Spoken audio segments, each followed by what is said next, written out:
Do you ever get sick of it? Oh yeah, Truth. Cameras. Don't lie. I get tired. And last week was a pretty toxic atmosphere. So, you know, from time to time, it's difficult. But do you ever think to yourself, I've really had enough?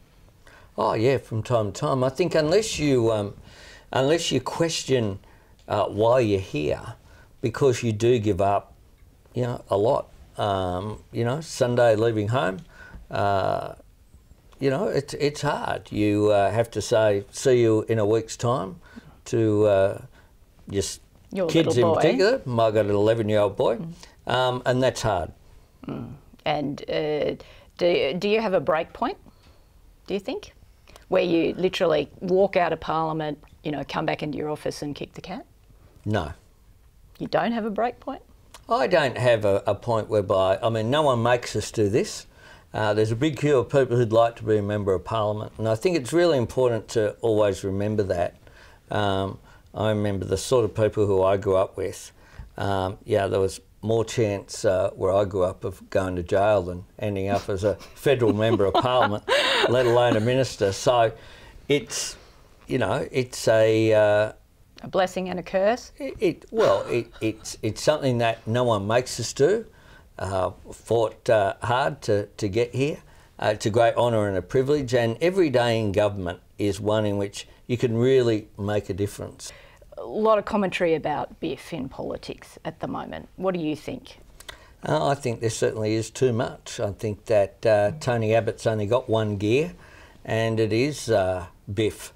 For him to, at a time when clearly all their research is saying you've got to calm things down, he's removed himself from moving a lot of the suspensions of standing orders. Early on in the year it was him every day.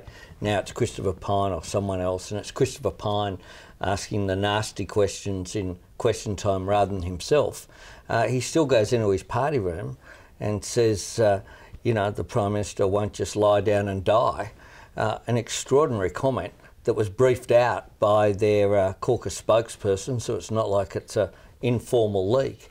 It's like he can't help himself. We saw that last week as well, where he stood up and said some sympathetic things about Craig Thompson, and then went straight into going after him once again, sort of a couple of minutes later. Are you part of the problem, do you think? No, I think one of the things that I do as the Leader of the House is to defend the government. That's part of my my job. But it really is, I think, the big distinction between Parliament since I've been here, and I've been here since 1996, is Tony Abbott's ascension to the leadership.